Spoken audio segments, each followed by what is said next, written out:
What about the rapture? Is the Bible even true? What about the Holy Ghost? What happened to the Israelites? To the law and to the testimony, if they speak not according to this word, it is because there is no light in them. Then he said unto them, O fools, and slow of heart to believe all that the prophets have spoken. Ought not Hamashiach to have suffered these things, and to enter into his glory? And beginning at Moses and all the prophets, he expounded unto them in all the scriptures things concerning himself.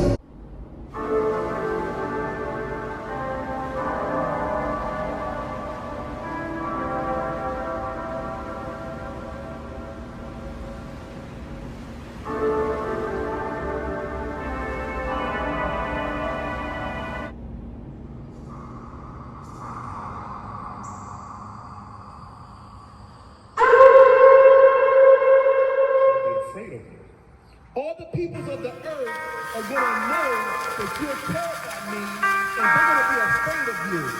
If we kept his commandment, what was that name? George Floyd wouldn't have happened. You see how the cop just put nail on his neck? The cop wasn't even smeared the nail on this man's neck, and George Floyd is a royal man. Time to open up the pages, take another look. And just give me book. It's time to open up the pages, take another look. And just give me book. It's time to open up the pages, take another look. And just give me book. Take your time. All the peoples of the earth. It's time to open up the pages, take another look. And just give me book. It's time to open up the pages, take another look.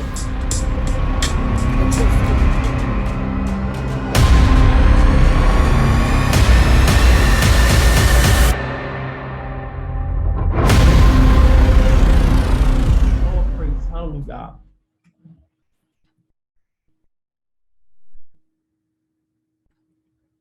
So, Matthew 1 and 18. Can you read Matthew 1 and 18 for us, please? Matthew 1 and 18.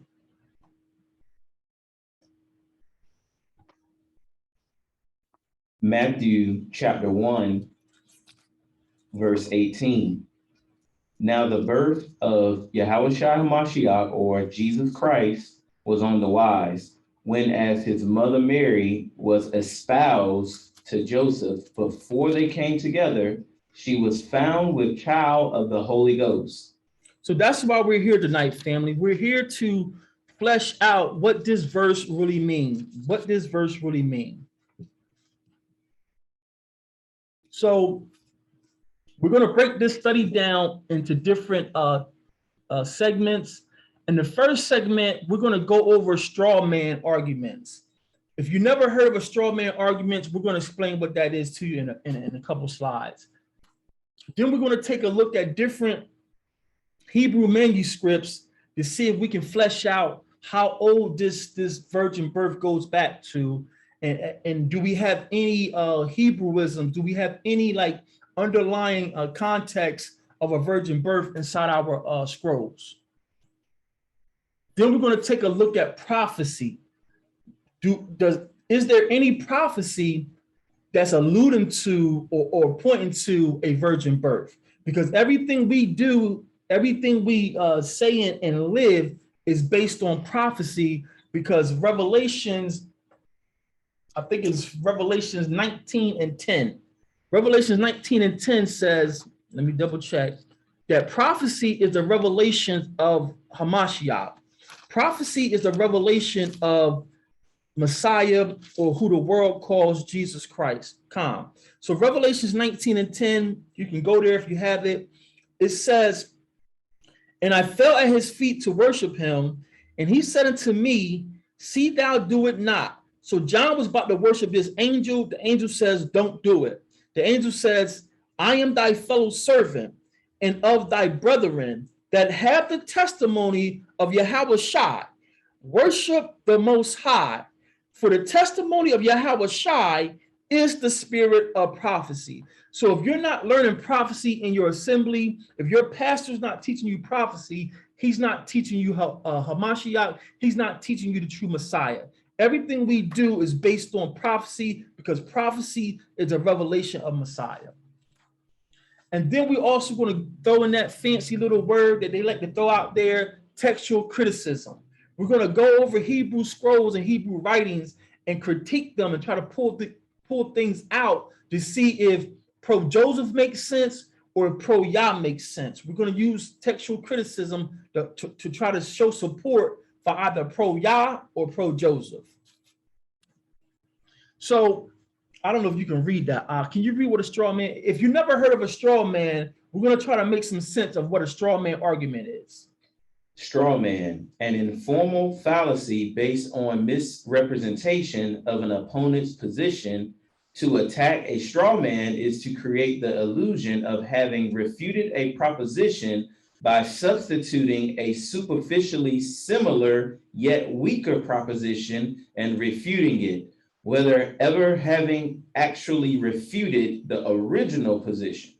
So, family, all that, these super smart people, they say a whole bunch of words to say nothing. All a straw man argument is, you take something negative and you attach that negative position to the root, and you argue against the negative that you attach to the root, like you're destroying the root. That's what a straw man argument is. That's all. So I give you an example of a straw man argument. Let's say, what's a good straw man? All right, I just keep it on topic for the virgin birth. Some examples of a straw man argument that you're going to hear brothers say out there. They're going to say the virgin birth is Catholic. That Virgin Mary, that's all Catholic. That's Roman Catholic. If you're pushing the virgin birth, you might as well go back to the Catholic Church. That's a straw man argument, because you're not showing no context. You're not showing no historical records. All you're doing is attaching something negative to the root to argue, to steer someone away. Because, and I feel my spirit, my rock climbing, that's how passionate I am about this.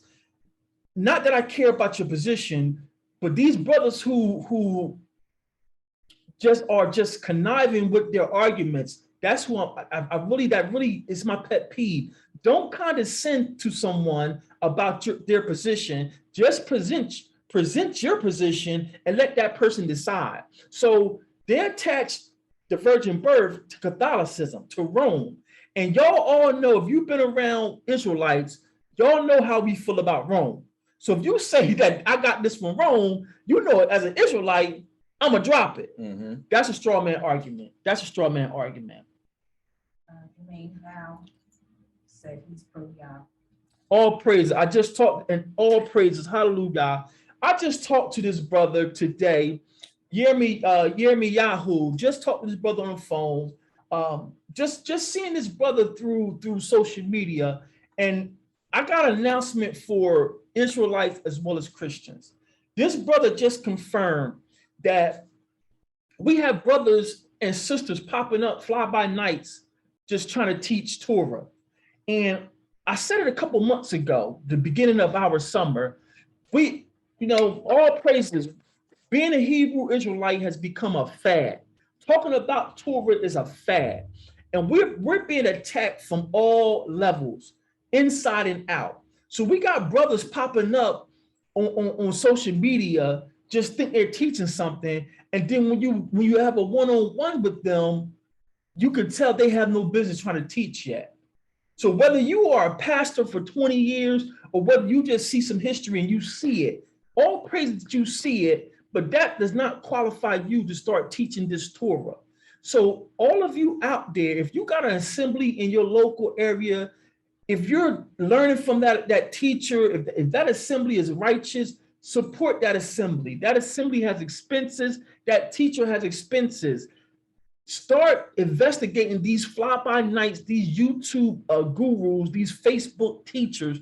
Every time you see them, they're streaming live from their apartment. They're streaming live from their car. If you're getting all this super chat donation, you should be putting it back into the community. You should have a building or something.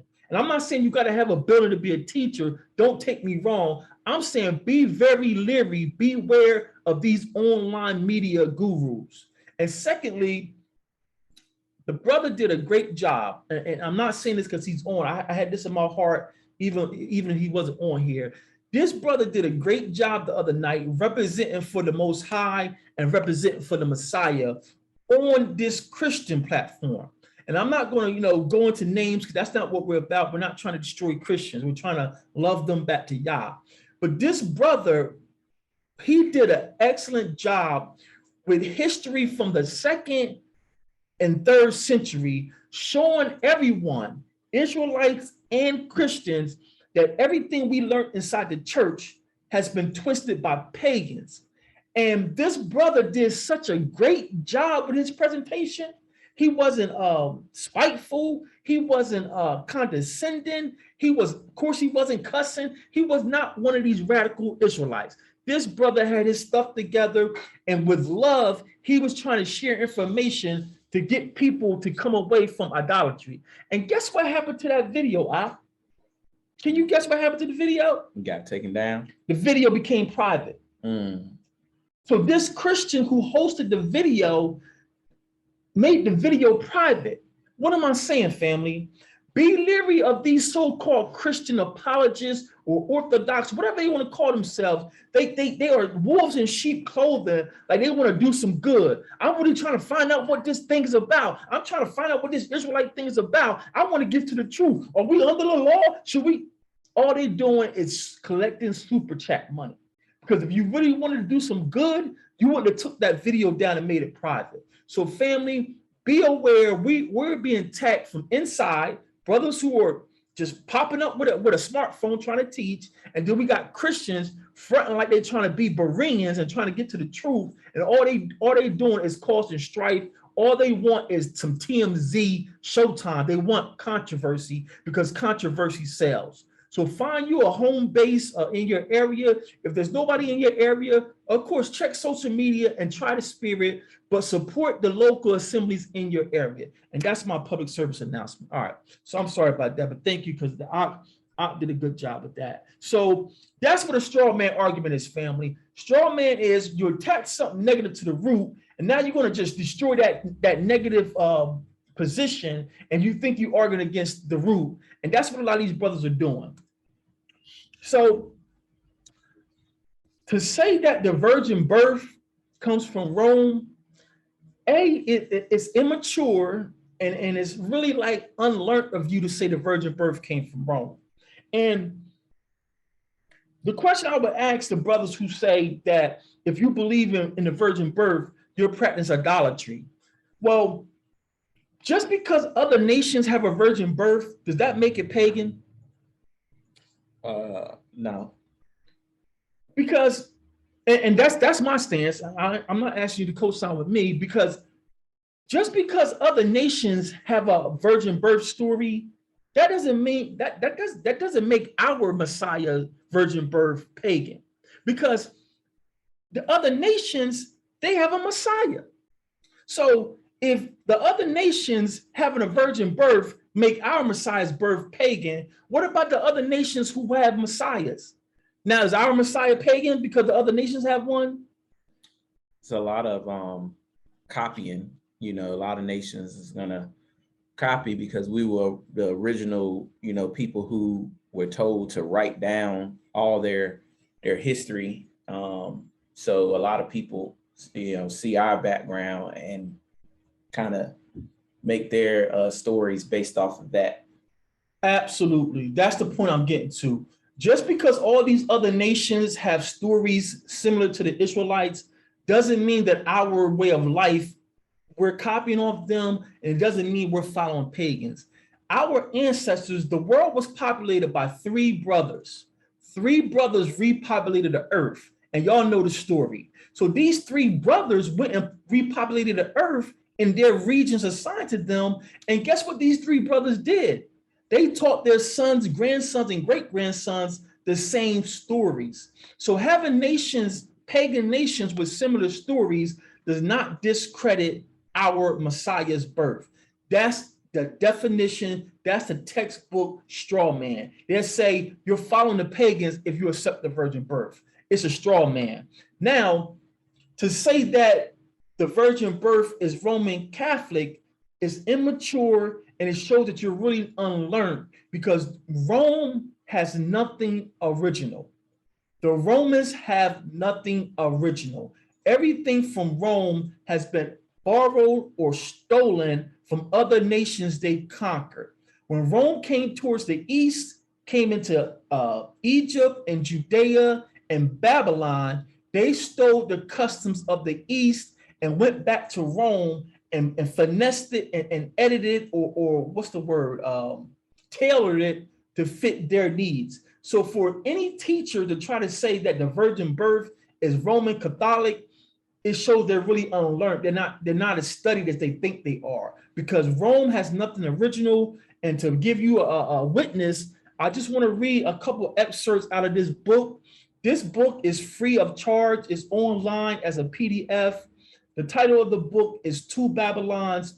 And the backstory from this book, this author, Alexander Hislop, he was a Roman Catholic priest, and you can get the book. I forgot the true story. I don't know if he traveled to Babylon or he started reading something, but this Catholic priest, he started putting two and two together. He was like, wait a minute, everything we're doing over here in Rome, it's a mirror image of Babylon. So if you're thinking that the virgin birth comes from Rome, either you forgot history, maybe it's been so long, or you're just being deceitful and condescending, and you're building a straw man, being uneducated. So we're going to read a couple excerpts to show you that Rome has nothing original. This is Two Babylons by Alexander Hislop. Can you read some of the intro for us, please?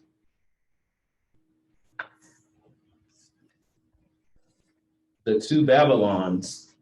There never has been any difficulty in the mind of any enlightened Protestant in identifying the woman sitting on 7 mountains and having on her forehead the name written, Mystery, Babylon the Great, with the Roman apostasy. So it says anyone who can read, anyone who's been reading Protestant texts, aka Israelite texts, they can see based on prophecy that Rome is that core of Babylon. Read on. No other city in the world has ever been celebrated as the city of Rome has for its situation on 7 hills. Read on. Pagan poets and orators who had not thought of elucidating prophecy have alike characterized it as the 7-hilled city. Thus, Virgil refers to it, Rome has both become the most beautiful city in the world and alone has surrounded for herself 7 heights with a wall. Propertius, in the same strain, speaks of it, only adding another trait which completes the apocalyptic picture as the lofty city on 7 hills, which governs the whole world. Governs what? The whole world. The who? The whole world. Anybody reading Israelite texts and make it to the book of Revelation, it's easy to identify who is this modern great whore of Babylon. So if you're new, what does that metaphor mean? What does that Hebrewism mean? The great whore of Babylon. Rome has stole everything from Babylon. Rome is a placeholder for Babylon. Rome is running Babylon's kingdom, and you could tell by her feast days. She's getting ready to go into Halloween next week. Then she got, they give you Thanksgiving, celebrating our Israelite natives over here being slaughtered with smallpox and hatchets and all this mess. And then y'all know the big one's coming up in December, the birth of Nimrod. All this is Rome borrowed from Babylon. So anybody reading Israelite text, it's easy to see Rome is the great whore. So to say that the virgin birth is Roman, it shows you're really unlearned or you're being deceitful. You're being deceitful. For the sake of time, let's go into the chapter 2. Which start at the beginning. Come.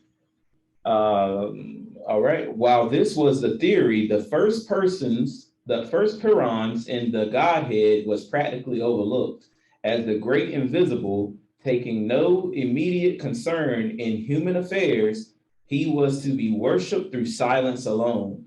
That is, in point of fact, he was not worshipped by the multitude at all. The same thing is strikingly illustrated in India at this day. So this is just this little paragraph, family, is just going to show you how through Babylon and then through Rome, because Rome conquered the world, all these pagan nations are worshiping the same God by different names. So the virgin birth didn't come from Rome, it came from us, and Babylon twisted it. That's what it's about to show you. Read on. Though Brahma, according to the sacred books, is the first person of the Hindu triad, and the religion of Hindustan is called by his name, yet he is never worshipped, and there is scarcely a single temple in all India now in existence of those that were formerly erected to his honor. So can you drop down to that line? It says in Papal Italy. In Papal Italy, as travelers universally admit, except where the gospel has recently entered, all appearance of worshiping the King eternal and invisible is almost extinct. So it says in Rome, worshiping the invisible God is almost extinct. No one is worshiping this invisible God of heaven like the Israelites. Read on. While the mother and the child are the grand objects of worship. So Madonna and the child is being worshipped in Rome. Read on. Exactly so. In this latter respect, also was it in the ancient Babylon. In ancient where? In ancient Babylon. In ancient where? In ancient Babylon. So for someone to try to condescend to you and tell you that if you believe in a virgin birth, that you're following Rome, they're unlearned, they're unskilled in the word. But Babylon has twisted our history and sold it to the world, because we were slaves in Babylon for years, and some of our ancients never left Babylon. Matter of fact, we got Peter, right? Kappa? Kappa says, salute the church where? In Babylon. So we always had righteous Israelites, and then we had some Israelites who says, hey, when mom's away, the cats will play. We had ancient Israelites in Babylon saying, I'm not coming back to Yah, I'm serving Babylon gods. So Babylon had our history, they had our literature, and they just meshed it together and sold the world their mystery Babylon, or their mystery religion. So Rome, the virgin birth is not Roman. Rome has nothing original. They've stolen everything from Babylon. Read on. The Babylonians, in their popular religion, supremely worship a goddess mother and a son who was represented in pictures and images as an infant or child in their mother's arms. From Babylon, this worship of the mother and the child spread to the ends of the earth. In Egypt, the mother and the child were worshipped under the names of Isis and Osiris. In India, even to this day, as Ishi or Isi and Iswara. In Asia as Sible and Diois, and pagan Rome as Fortuna and Jupiter Pure, or Jupiter the boy. In Greece as Ceres, the great mother with the babe at her breast, or as Irene, the goddess of peace with the boy Plutus in her arms. So let me stop you there, because it just came to me. It says as Irene, the goddess of peace. What was the symbol in the 70s? I know that's before most of our time. Yeah, what was that in the 70s, babe? The peace. That was her. That was her symbol. Everything we learn over here, family, it ties back to paganism. If you can't find it inside the Hebrew scrolls, you got to ask yourself where you're getting it from. That was just a sidebar. Continue on for us. And even in Tibet, in China and Japan, the Jesuit missionaries. The who? The Jesuit missionaries. The who? The Jesuit missionaries. I don't care how well you think you're educated, whether you went through from pre-K to 12th, through undergrad to grad to PhD level, every system of organized education has been brought to you by these Jesuits, even seminary. These brothers get all these initials behind their names, DD 456 and OSB we learned last week. Every formal education you received here is from the Jesuits. If you haven't did a study on the Jesuits, study the Jesuits and you will find the rabbit hole. The rabbit hole goes deep. Read on. They were astonished to find the counterpart of Madonna and her child as devoutly worshipped as in papal Rome itself, Xing Mu, the Holy Mother in China, being represented with a child in her arms and a glory around her, exactly as if a Roman Catholic artist had been employed to set her up. So family, we took you here to show you witnesses when these brothers try to paint us as being pagans or being blindly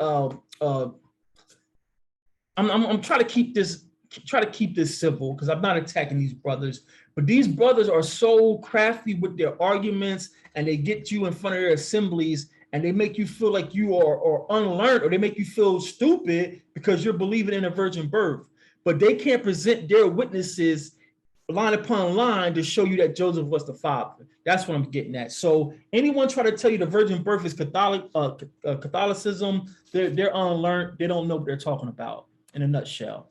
So another example of a straw man is what we just went over. Every culture has a virgin birth or a baby son story. Every culture, and it's monkey see, it's monkey do. And if it got to the West, if it got to Greece and Rome, well, they came to the East to get it. But we're trying to tell you where the root comes from. So we're not following any pagans by believing in a virgin birth.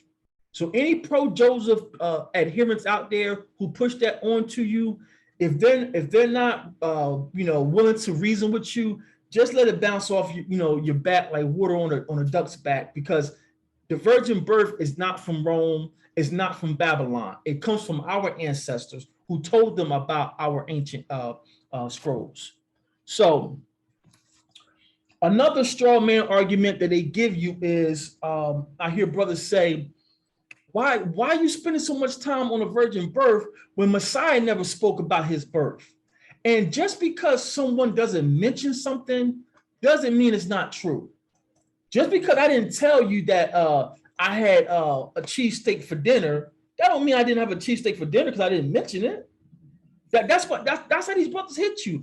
Show it to me in the Bible where any of the apostles or Messiah talked about it.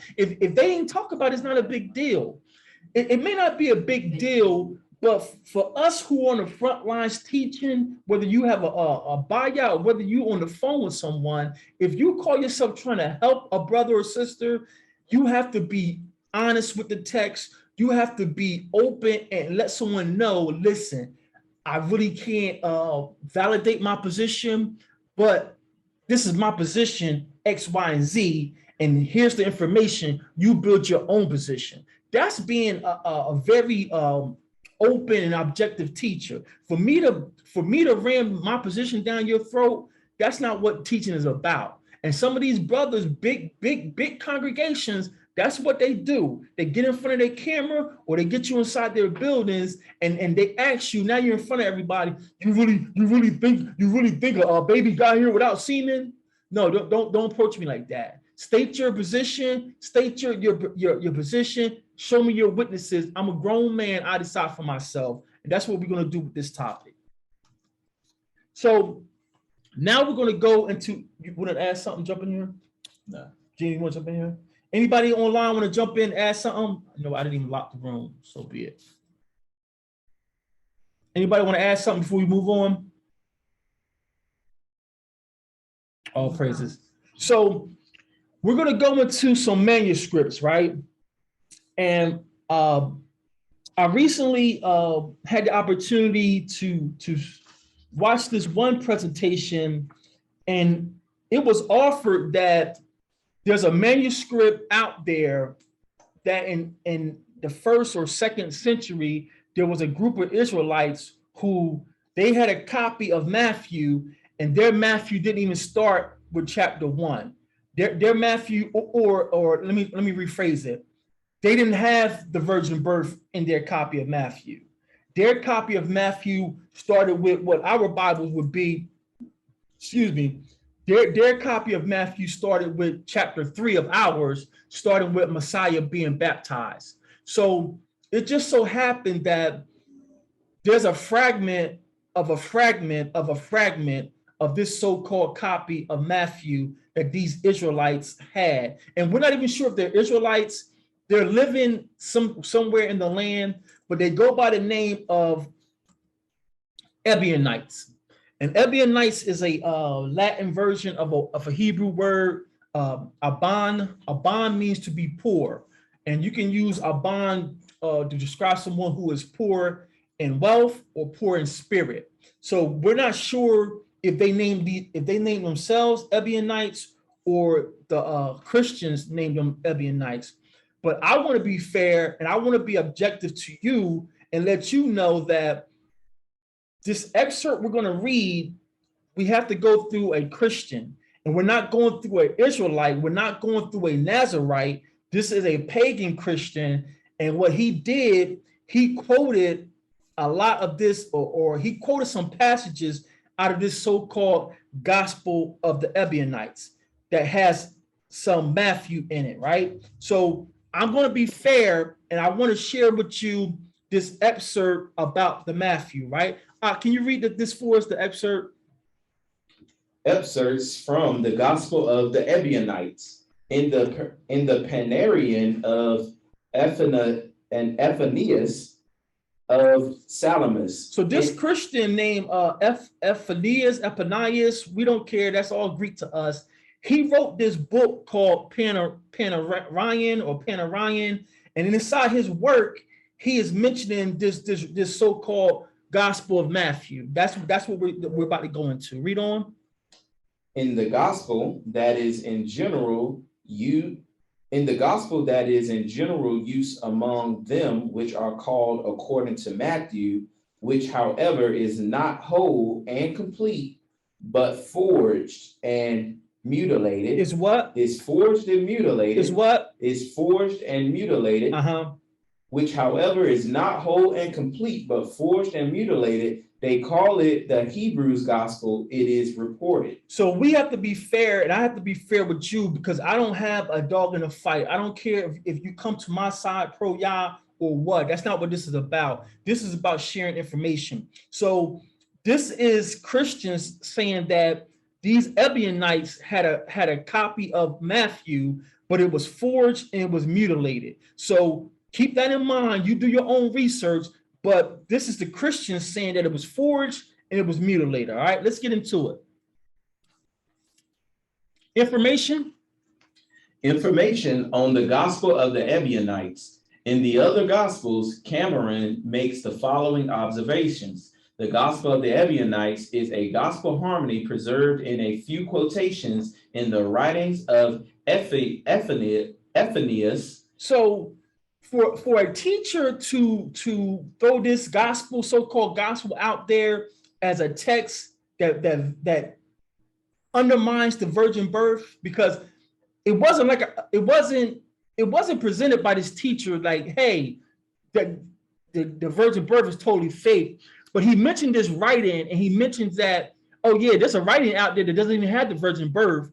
And when you're a teacher and you have an audience, you have to be very, very responsible and very careful how you disseminate information, because once you put a camera up and once you get a following, like it or not, people are going to soak up what you're saying without going and verifying it. And that's why at the Torah Group, you will always hear me say, be Bereans, don't take my word for anything. But yet and still, I guarantee you, people will come to Shabbat and wow, that's a good time, close the Bible and don't go back and verify anything. And that's not being a Berean, that's not being a soldier of Yah. So for this teacher to mention this writing and say, yeah, this one copy don't even have the gospel of the virgin birth in there, and just throw it out there like that, that's irresponsible as a teacher. You shouldn't do that, not even to give the people where they can go find the fragment to check it out for themselves. So we're going to check out some of this writing, right? Continue on. A church writer who lived at the end of the 4th century CE. The original title of this gospel is unknown. The designation customary today is based on the fact that this was the gospel probably used by the Ebionites, a group of Greek-speaking Jewish Christians who were prominent throughout the 2nd and 3rd centuries. Epiphanius incorrectly entitles this the Hebrew gospel and alleges that it is an abridged, truncated version of the Gospel of Matthew. Whereas the Gospel of the Evianites is indeed closely related to Matthew, examination of the extant fragments reveals that much of the text is a harmony composed in Greek. Composed in what? Composed in Greek. So family, when they started finding our relics inside Judea or over in Europe, don't let them fool you. Our ancestors had writings. We were living in Spain, we wrote. We were living in, even in Russia, we were living there. And their system, the pagan system for validating Hebrew writings, well, whether it was in Hebrew or not. And our Hebrew language has went through several different changes throughout the millennia. So they would rate it by if it's written in Hebrew and then what font, what script. Anything found written in Greek, it has no weight to it. So these so-called Evianites have some kind of fragment of Matthew's writing in Greek. It wouldn't hold no weight for us. Read on. Composed in Greek of the Gospels Matthew and Luke, and probably the Gospel of Mark as well. Although Irenaeus, late in the 2nd century, attests to the existence of this gospel, we are dependent solely upon the quotations given by APP. It don't matter. Yeah, his Greek name for our knowledge of the contents of the text. So I want to unpack a couple of things here, family, and this is what we do as Bereans. So you see underlined and red there, it says that the text is a harmony and is composed in Greek. So I'm going to take you to the definition of a harmony. But before I do, I want to bring your attention to the very last, the second to the last sentence. Although Irenaeus, late in the 2nd century, late in the 2nd century would be 150, 160. That's the 2nd century. So the fact that Matthew wrote his gospel, or there's copies of Matthew's gospel circulating in the 2nd century, it's proof that the virgin birth is not Roman Catholic. Anybody know why? Anybody know why? That's before their rule. Khan. If you didn't understand Shamar, y'all couldn't hear him. Roman Catholicism, or the Christian period, when you're reading history and your history book, even in school, in school they say this is the Christian period. Well, you and I, being Protestants, being raised as Black Christians, we're thinking the Christian period is talking about you and I. And no, the Christian period is when Rome took over the world. So the Christian period, depending, who you talk to, we can split hairs by a couple years, but Constantine didn't really stamp Christianity as an acceptable religion until like 325 AD. So if 325, no matter of fact, let's give them 300. Let's give them 300. Let's be nice. Let's say that the Christian period starts in 300 AD. It was copies of Matthew circulating around in 150, 160. This is before Rome. So for any teacher to think he's bringing something out, and he's kind of sending about a virgin birth being pagan, slow down, Mr. YouTube star. The virgin Matthew's copy of his records were out way before Rome came in the picture. So with that being said, it says that this copy of Matthew that they had, it was a harmony. The text is a harmony. Let's go to our handy dandy Merriam-Webster dictionary. Can you read some example or the definition of harmony? Start at the top. Merriam-Webster definition of harmony. 1A, the combination of simultaneous musical notes in a chord. That doesn't apply to us, okay. 1B, the structure of music with respect to the composition and progression of chords. So we're not talking about music, so we can X out the first definition. Definition number 2. 2A, pleasing arrangement of parts or congruence. 2B, agreement or accord. And then an example would be when a woman's desires are in harmony with those of her husband, being one accord, or we would say akkad. Okay, we're getting close. C, internal calm or tranquility, a period of relative harmony. And then 3A says an interweaving of different accounts into a single narrative. So this 3A definition is getting really dead on to what they have with this Evianite gospel. Read on. 3B, a systematic arrangement of parallel literary passages as of the gospels for the purpose of showing agreement or harmony. So again, I want you to keep in mind, because I'm not trying to indoctrinate. We don't indoctrinate here. We just share information. All this is coming to us by these pagan Christians, but they say that these Evianites had a harmony text. That means they didn't have the full version of Matthew's letter, Matthew's report. They had some fragments that they threw together. And let's go back, because I don't know if you missed it.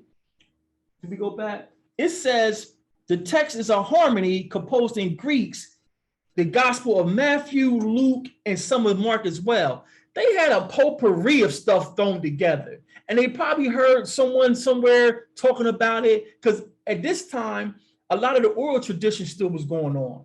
So they could have been ear hustling, or they could have been going in different bayats or synagogues, snatching fragments up, snatching leaves up. They didn't have the true version of the Gospel of Matthew. So for a teacher to throw this out there on the wall to try to undermine the virgin birth is very irresponsible. It's sometimes, to me, it's like now you're trying to really push your agenda. If you want to interpolate something like this into your presentation, be responsible and give the whole picture about this document. So now we're going to go into some of the document here, and I shared a link with you on so you can grab it for yourself. The Gospel of the Evianites omits the infancy narratives. It doesn't have the virgin birth, and that's what this teacher presented out there. Yeah, there's a copy of Matthew, don't even have the virgin birth. That don't mean there's a valid copy because they don't have the virgin birth. Like, come on, man. It's like you get a map, and the map doesn't have North Carolina on it. Does that mean North Carolina don't exist? La. You have to be very, when you sit in front of these YouTube channels, you be a Berean. Do not be enamored with their diction. Don't be enamored with how many people is watching. Don't be enamored by their past works. I don't care if they got 15,000 books behind them. People make a whole thing about their presentation. I got transition. That's why we got pastors swinging from tight ropes inside their church and whatnot. Do not be wooed by people's presentations. These people are just, let me keep this simple. I don't play about my nation. I don't play about this work. Y'all be Bereans out there and stop being just easily wooed by these people. Can you start from the top out? The Gospel of the Evianites omits the infancy narrative. The Gospel presents both John the Baptist and Jesus as vegetarians. As what? Vegetarians. John the Baptist and Yahushua are vegetarians. Did anybody got to see a problem with that? He had fish on the beach. Can we go to John Yachanan 21:10, please? For those of you who may not know what we're talking about, to throw this out the water, let's go to John or Yachanan chapter 21, verses 10 through 13. Yachanan or John 21, starting at verse 10. Shimon? You said chapter 21, verse 10, right? Come. It says, Yahushua, or known as Jesus, saith unto them, bring of the fish, The leaves. bring of the fish, The cornmeal. Bring of the fish, which ye have now caught. He's probably gonna give it to the brothers. He ain't gonna eat it though. Continue. Come. Simon Peter went up and drew the net to land full of great fishes, 153. And for all there were so many, yet was not the net broken. Yahushua saith unto them, come and dine. Oh, he's going to let them eat it. Okay, I see it. And none out of the disciples durst ask him, who art thou, knowing that it was their master. Verse 13.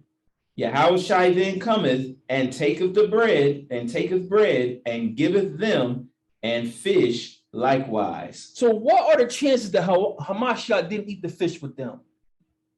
Slim to none. Slim to none. So for this copy, and again, I want to be fair. I don't want y'all to forget that we're getting this through Christians. So you do your own research and you come to your own conclusion. But if it's true that these Evianites put inside their little copy of Matthew that Yachanan and Messiah was vegetarians, without seeing a direct sentence that says Yahushua chewed up some fish, what other witness do we have that this is a bunch of cockamamie story? What's one of our first feasts every year, family? Passover, and you're required to eat the lamb. Passover. So for all my vegetarians out there, y'all understand you like a vegetarian lifestyle. There's nothing wrong with that. But eating some lamb is not an option. It's not, he's not asking your opinion about this lamb. It's required for every Israelite born and every stranger that's want to live with us. You have to partake of the lamb. Now, for my vegetarians out there, it doesn't say how much. You can take a little slither or a strand or something, because y'all didn't say, I want you to eat a handful, right? So if you're a vegetarian out there, to please your father, so your father sees that you're obeying, when it comes to Pesach, get you a strand and get you 2 strands. And if it's sin, that's a sin of ignorance, and Yah will forgive you through the blood of his son. But eating the lamb every year is not an option. It's part of our covenant. So if these Ebionites have a copy or a so-called copy of Matthew, and they're saying that John and the Messiah are vegetarians, their copy is garbage. Nariah?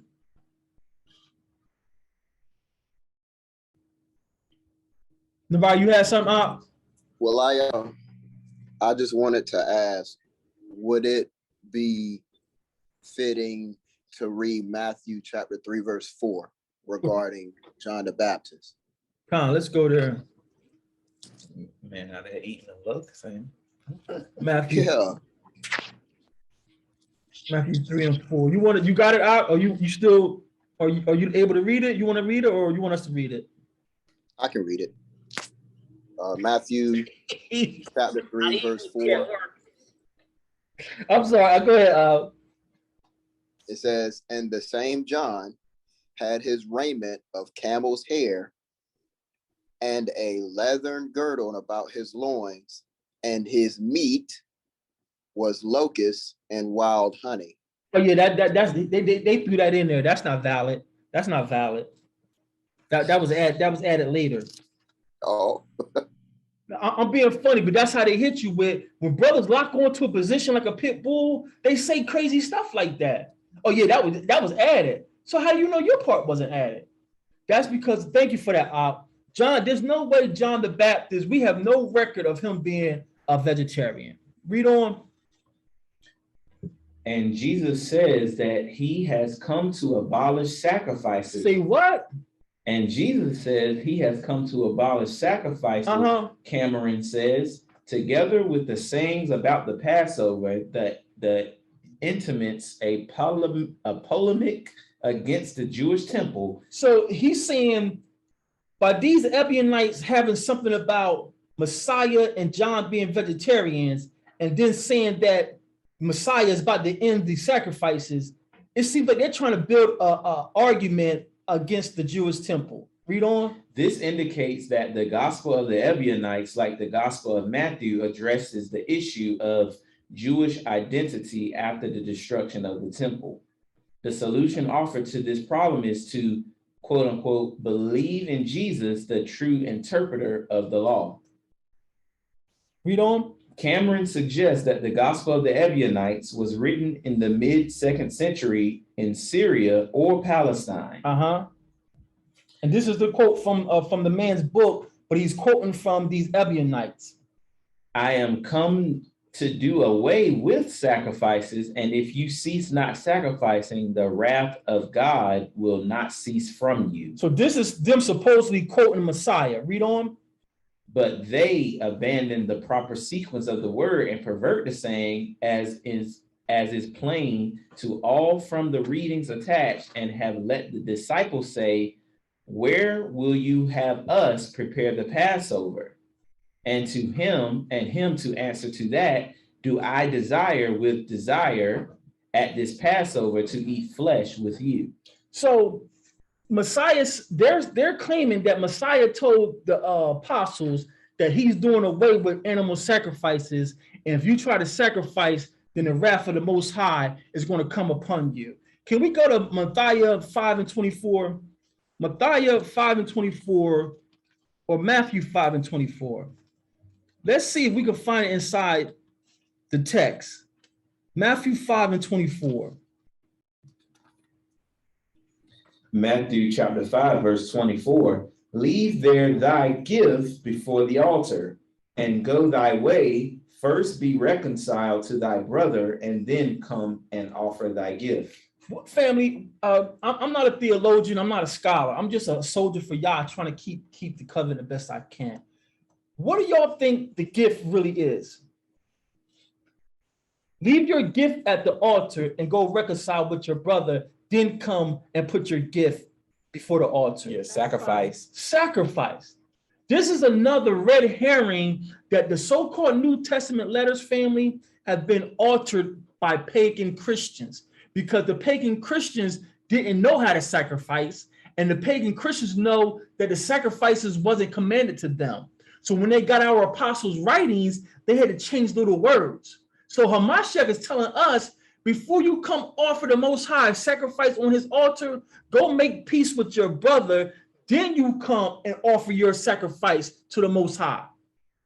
So the Most High, when the Messiah would never tell the people, I come to do away with sacrifices. It's hogwash.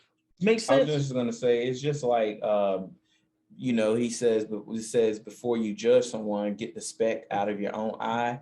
Also, too, like before you come in the temple, you repent, clean yourself, wash yourself. That all ties in together to you can't have an alt with your brother who you can see and then want to go and offer a sacrifice to the Most High who you can't see. So all of that goes in line with the culture. And I'm just going to throw this out there since we're talking about sacrifices, but it's really a tangent. And all sacrifices were not nailed to the cross. All sacrifices were not discontinued. The only sacrifices that were discontinued were what? Anybody know? Sin. The sin sacrifices. Sin sacrifices and trespass sacrifices. A trespass is a little lighter than a sin. A trespass means I did something out of ignorance and Shemaryah brought it to my attention. And since Shemaryah brought it to my attention and he showed it to me in the text, I said, oh, I didn't know. So the Most High says, for sins of ignorance, that's a trespass. Give me this. So whether you have a trespass or a sin, we no longer do this right now because Hamashiach is the sacrifice for that. But if you have a free will offering, like, you want to praise Yah for giving you a new car, a new husband or something, then if you have your own garden or something like that, something that you grew yourself, you can pour that out to the Most High, or you can offer that to him as a free will offering. But that's a sidebar. I just want to be fair and be objective and share with you this copy of the Gospel of the Evianites. It's online at christianswritings.com. And let's just read some of it to be fair. But I hope y'all can see already, for anyone to try to offer this as a witness that the virgin birth is not validated is very sloppy and irresponsible. We read the beginning.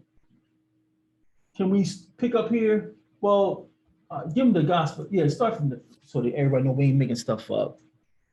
The Gospel of the Evianites is known only by the quotations from Epiphanius in these passages of his Panarion. The following selection is excerpted from the Montage Road James in the Apocryphal New Testament from Oxford Clarendon Press. All our knowledge of this is derived from Epiphanius, and he uses very confusing language about it. As about many other things, the passage are as follows.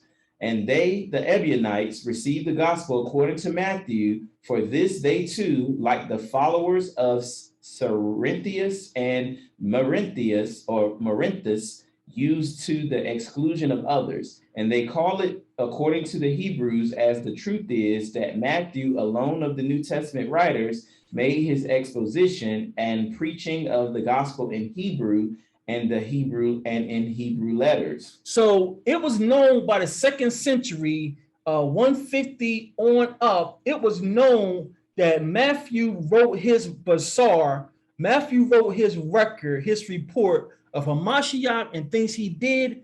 He wrote his in Hebrew. Read on. Epiphanius goes on to say that he had heard of Hebrew versions of John and Acts kept privately in the treasuries at Tiberias, and continues. I have a witness also to support this.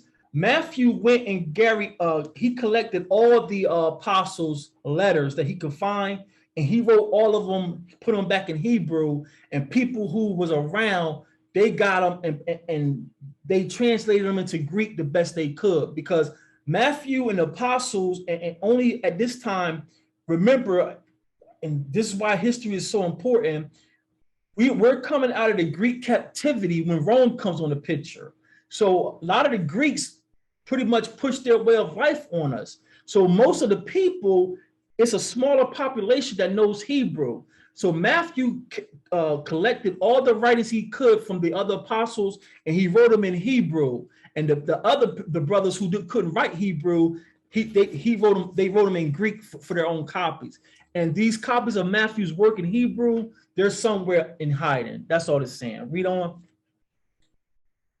Epiphanius goes on to say that he heard, in the gospel they have, according to Matthew, but not wholly complete, but falsified and mutilated.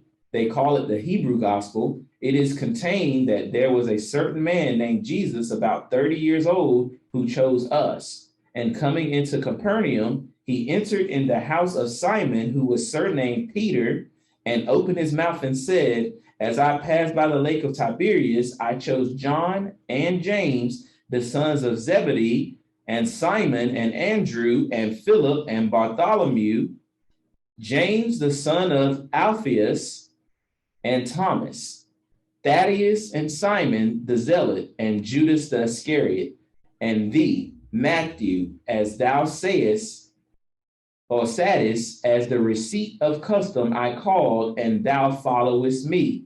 You therefore I will to be 12 apostles for a testimony unto of Israel. So this is supposedly their introduction that they have, and then it jumps right to, read on. And John was baptizing, and there went out unto him Pharisees, and were baptized, and all Jerusalem. And John had raiment of camel's hair, and a leathern girdle about his loins. And his meat, it saith, was wild honey, whereof the taste is the taste of manna, as a cake dipped in oil, that forsooth they may pervert the word of truth into a lie, for locusts put a cake dipped in honey.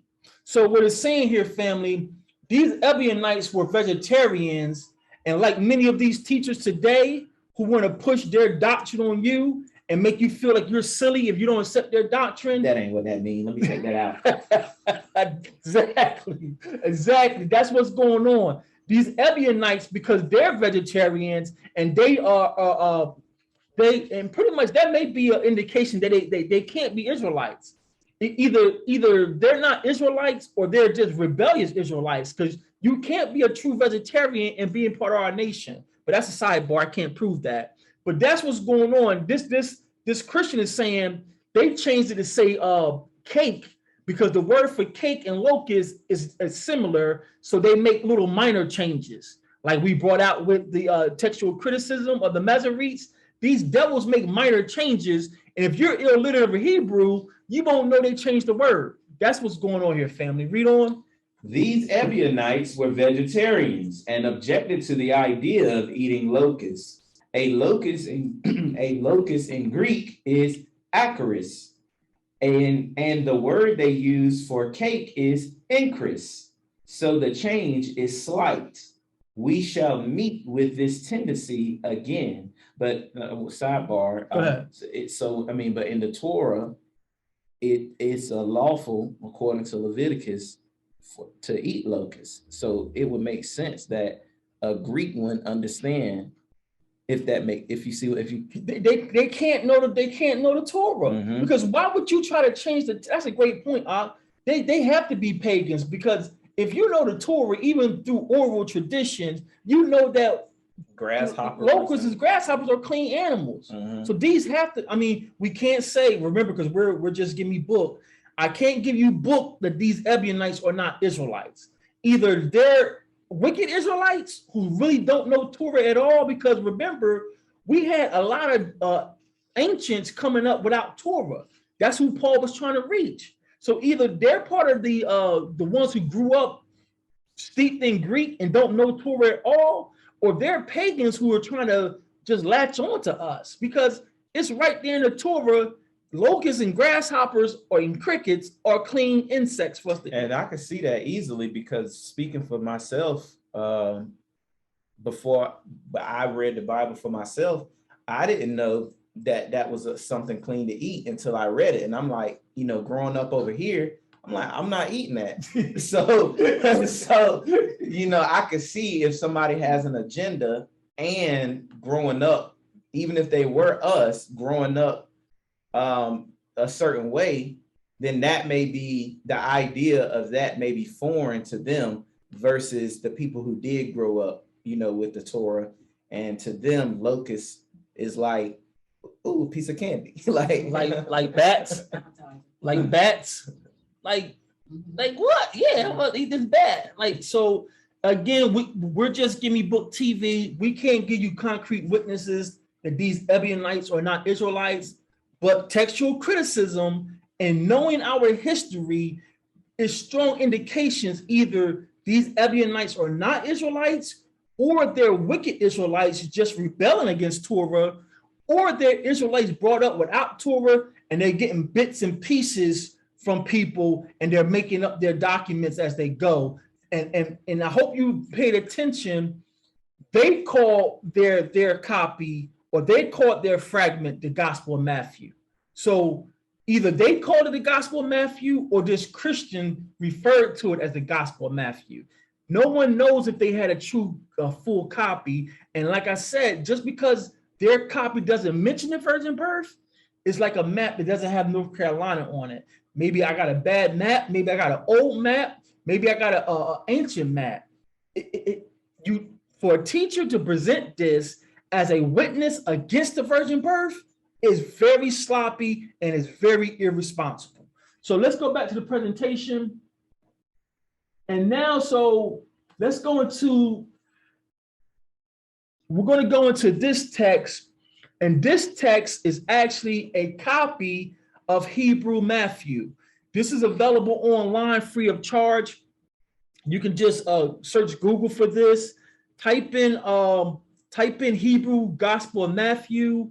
You could put Shem Tov behind it, because that's the I believe, I can't say if he's a Hebrew for sure. He may be a Khazar, but this man who took the copy of Hebrew copy of Matthew and he translated it back into the current script, his name is Shem Tov, Shem Tov, Tob, or if you use a Yiddish, Tov. Shem Tov copy of Hebrew Matthew. That's what we're about to go into. It's available free of charge online. Those local, I have it on my drive, and you can get it anytime you need it.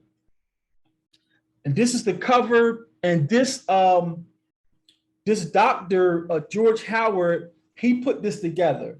So It was translated by I don't know if he's a Hebrew or if he's a Khazar. I do know he's a rabbinic Jew. He's a Talmudist. I'm going to prove it to you. But he found the Hebrew copy of Matthew and he translated it into the modern Hebrew script. So let's get into it. And I'll show you a copy of it before we let me do this. Let me show you a copy of it now. Let me do this. I'll show you a copy of it now so you know what I'm talking about.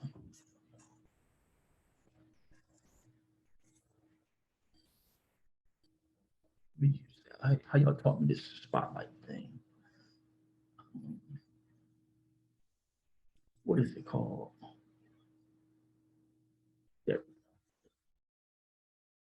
It's something new. Yeah. So did it open up? So no, that's the presentation. It's on your screen. Okay. All right. So let me.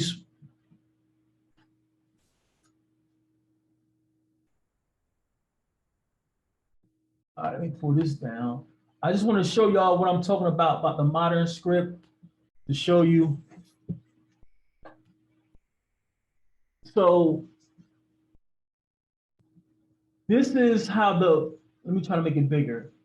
So this, I don't know if he's a Hebrew or if he's a Khazar, but his name is Shem Tov. What he did, he found the Hebrew copy, one of the Hebrew copies of Matthew, and this right here that you see on this left side, this is modern. I hate calling it Hebrew, but for the sake of argument, this is modern Hebrew. To me, it's not Hebrew, but we ain't gonna get into that tonight.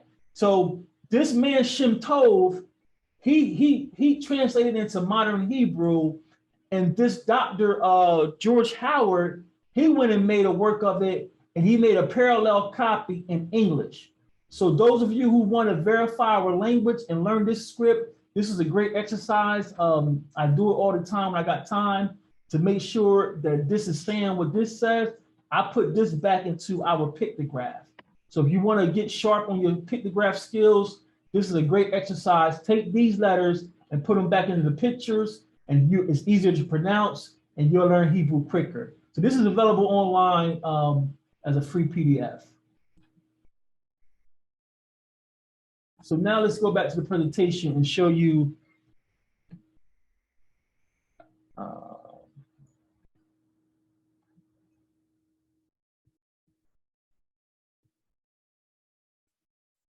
So we're going to go to, if you got I hope you got your scrolls out. We're going to Matthew chapter 1, and we're going to pick it up at verse 18.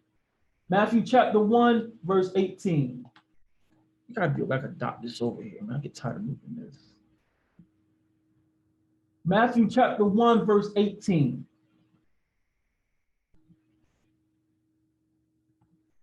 Oh, not too far. So this is Matthew chapter 1, starting at verse 18. Can you read this? The birth of Jesus, or Yahushua, was in this way. It came to pass when his mother was betrothed to Joseph, before he knew her. Say what? Before he knew her. What? Before he knew her. Uh-huh. Just want to see. Okay, yeah. She was found pregnant by the Holy Spirit. So family, let me ask you a question, because none of us are the master teacher. What does the word betrothed means? Engaged. Engaged? But yeah. Engaged. I have many brothers, they try to twist this and say, see, he was betrothed. They already married. That's why the angel was calling Mary Joseph's wife. They're already married, so it was all right for Joseph to sleep with her. And they're not validating that statement. They swear up and down that they're validating that they were married here, and that's not what the text say. You can't find one text that say they were married. Betrothed in Israel is not married. Betrothed in Israel is not married. Let's finish this up, then I'll give you a proof. Were you gonna bring this part out before they knew, before they came together? So they changed it. I'm but no, not tonight. I'm just gonna I'm gonna really break it down probably part 3 when we go to language. Okay, but that's big to me. I learned something. Hallelujah, hallelujah for that. Before he knew her, she was found pregnant by the Holy Spirit. Joseph was a righteous man and did not wish to dwell with her, nor to expose her by bringing her to shame, or to bind her over to death. He rather wished to conceal her. So for all my pro Joseph adherents, I respectfully ask you, and I've been asking, I'm not getting anything that makes sense. If Joseph, did it say Joseph was this copy said Joseph was a righteous man. Did you read that? Mm-hmm. Joseph is a righteous man. The King James says Joseph is a just man. So what does righteous and just mean? Keeping the law. He's a lawful man. If Joseph is a just and lawful man and he slept with Mary and there's nothing wrong with that, why is he trying to put her away privately? I'm not getting any answers based on text. It's all answers based on conjecture. See, he knew how people were, and he knew, no, don't give me that. These Israelite brothers are doing the same thing they accuse the Christians of. They're interpolating things and they're injecting things into their positions, and they can't prove it with text. If Joseph is a just man, if Joseph is a righteous man, why is he trying to put her away if he slept with her and he didn't break any law? You have something? This copy just reads so much better, because instead of saying make her a public example, it says to bring her to shame or to bind her over to death. And he rather wished to conceal her. But why would she be binded over to death? Why if them coming together, because I'm going to bring this out in part 2, but everything is our way of life is overlapped, is intertwined. Because brother's going to take you to the Torah. I'm going to tell you what it. Listen, I don't watch some polished brothers. I had some intense conversations with some very so-called learned brothers. We do have a Torah law that premarital sex is not necessarily a sin. If you go back to the Torah, and maybe in part 3 I'll pull it out because I don't want to be unobjective. I'm not trying to indoctrinate you. There's a Torah law that says if you take a woman and sleep with her, you have to marry her. Now, if you rape that woman and she cries out, then you're going to be stoned to death. But if that woman consent to sleep with you before your ceremony, you have to go to her father and confess what you did, and then her father would tell you his price for his virgin. You're still going to pay the dowry of a virgin. Her father is going to tell you what he wants for his virgin. But the fact that this man and woman willingly slept together before their ceremony is not necessarily a sin in Israel. But this is not what's going on here, because if Joseph is in the right by sleeping with his wife before the ceremony, why would she be subject to death? This is textual criticism that you have to keep in mind when these brothers get puffed up, and just because they're talking loud and they got a bunch of brothers with them, or they're getting emotional, you just don't want to give up paganism. You just don't want to give up Christianity. Miss me with all that, Ak. Present your case with text. If Joseph is righteous and he hasn't broken any law, and Mary is his legal wife, why would she be in danger of death?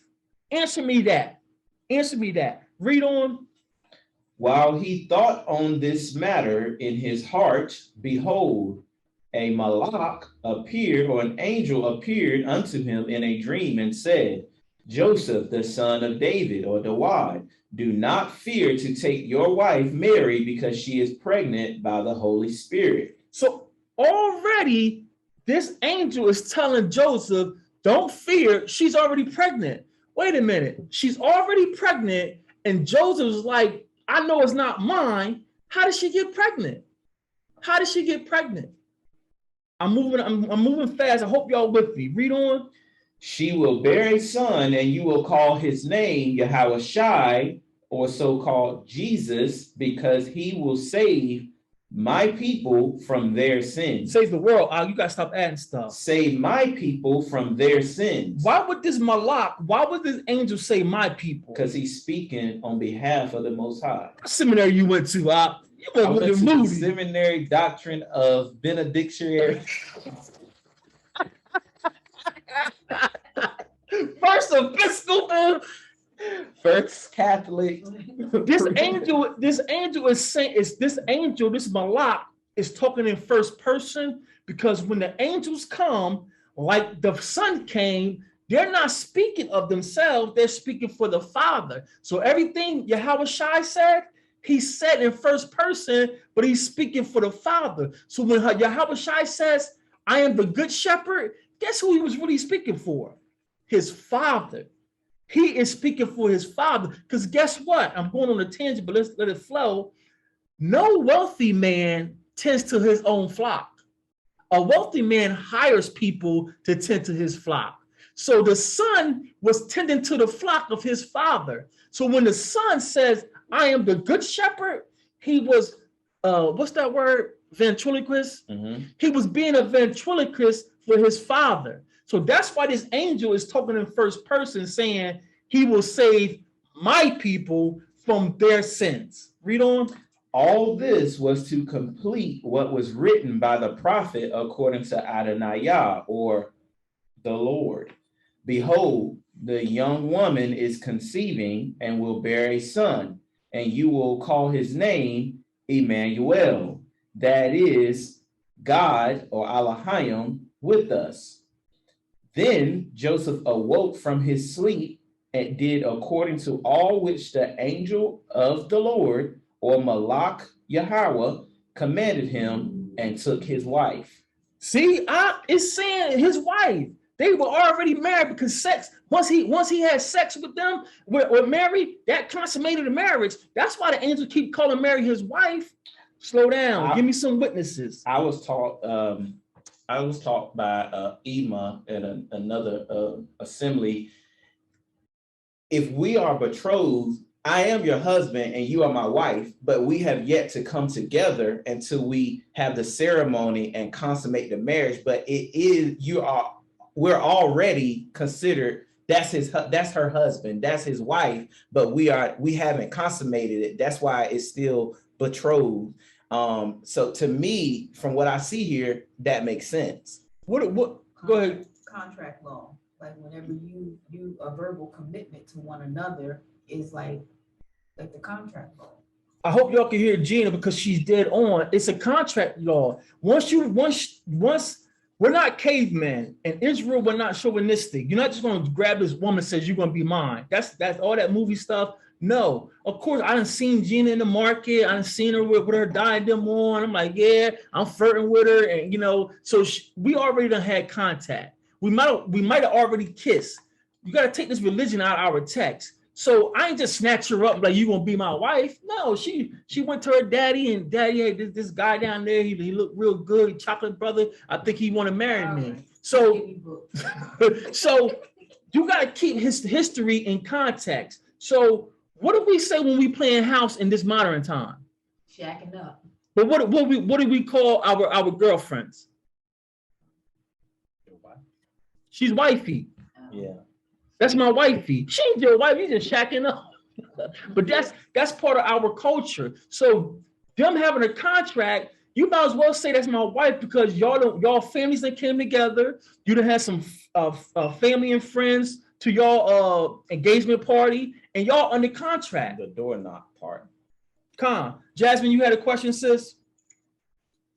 Salaki, I was just gonna try to switch to a bigger screen. Is it okay if I exit and rejoin? Okay. So before I bring out the proof text, because this is just Give Me Book TV, I don't want to, I get this coffee get going. I want to make sure I'm giving my witnesses what I'm saying. But before I give you the scripture to prove to you that being betrothed to a woman don't mean that you married to her, I want to take your attention back to verse 21. Matthew 1, verse 21. Can you read that highlighted part out? She will bear a son. She will bear you a son. She will bear a son. You see how context clues and textual criticism, the angel, Shouldn't the angel be telling Joseph she's going to bear you a son? Con. But she's saying the angel is telling Joseph she's going to bear a son, pretty much telling Joseph it don't belong to you. These are context clues, and that's why this Hebrew copy of Matthew is so valuable, because it's written from Hebrew and it's more direct with its language. That's why if you don't have this copy of Hebrew Matthew, you really need to download it immediately. Now, let me give you a proof text that being betrothed to a woman does not mean that y'all married. Let's go to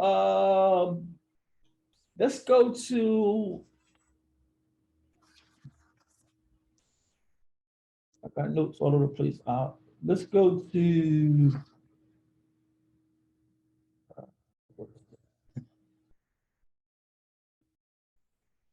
let's go to 1 Samuel, I believe. Let's go to 1 Samuel to show you that the word betrothed does not mean marriage in any shape, form, or fashion. It doesn't mean that you're married. Let's go to 1 Samuel. Let me do this. I think it's chapter 8, but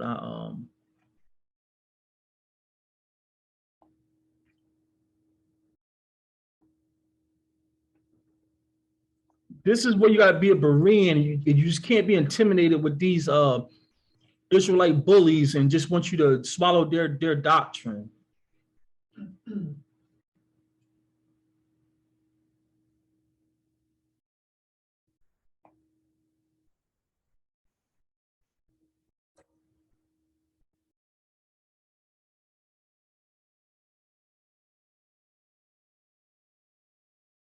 Let's go to 1 Samuel, maybe 18. 1 Samuel 18.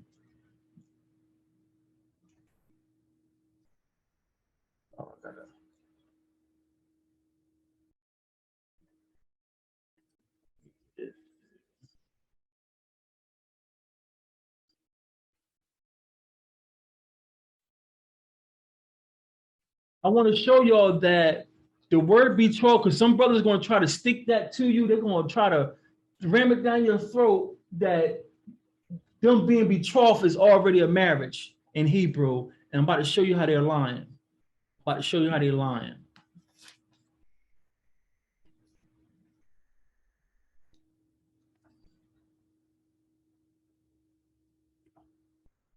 I'm sorry, 2 Samuel 3 and 14. Let's go to 2 Samuel 3 and 14, family. And I want to show you that when they try to tell you that being betrothed in Israel is already married so they can sleep together, they're lying. 2 Samuel 3 and verse 14. Shema. Read. And David sent messengers to Ishbosheth, Saul's son, saying, deliver me my wife, Michal, which I espoused to me for 100 foreskins of the Philistines. So you see what David just said? Deliver me my wife that I espoused to me for how many foreskins? 100. So he paid a dowry for Michal. He paid a dowry for Michal. Now he's saying, listen, I coughed up the dowry. I gave you those Philistine skins. Give me my wife. But they hadn't even come together yet. And David is calling her his wife. He said, I espoused to you. I paid you. I was in contract with you for Milcah. Now I delivered. Give me my wife. So when they tell you, yeah, being betrothed is already married, use a lie. Stop trying to push your position on people. And to give you another witness, let's go back to the beginning. Let's go to Barashat to show you that being married doesn't mean that you guys or you haven't come. You don't calling someone together. Your wife doesn't mean that y'all done laid together. Let's go back to Genesis to prove this. Let's go to Genesis 2. Let's go to Genesis 2:3. He's still calling her the woman. Let's go to Genesis 3 when the Most High comes down, and Genesis 3. 20. 17. Let's go to Genesis 3 and 17. We're going to show you, family, just calling someone your wife don't necessarily mean that y'all slept together. Genesis 3, verse 17. And unto Adam he said, Come. because thou hast hearkened unto the voice of thy wife, and hast eaten of the tree which I commanded thee, saying, thou shalt not eat of it, cursed is the ground for thy sake. So the Most High is calling Eve Adam's wife. Now let's go to Genesis 4 and 1. Genesis 4 and 1. Genesis chapter 4, verse 1. And Adam knew Eve. Again? Knew Eve. Knew his wife again. And Adam knew Eve, his wife. And she conceived and bare Cain. So the point, family, is the Most High called Eve his wife before they came together. Because you don't get record of them coming together until Genesis 4. So just because the angel or the malach is calling Mary Joseph's wife doesn't mean Joseph slept with her. These brothers are being deceitful and they're trying to shove their positions down your throat. Just because the angel is calling Mary Joseph's wife don't mean that they consummated the marriage. You don't have a proof text. You don't have witnesses. You have to just give me book, and you getting all emotional and calling your captains or showing me videos is not just giving me book. Show me black and white where someone being called a wife constitute them as consummating a marriage. You can't do it because there's no proof text. So that's my witnesses. The angel calling Mary Joseph's wife don't mean they slept together. Any questions or comments about that? All right, help me, Father.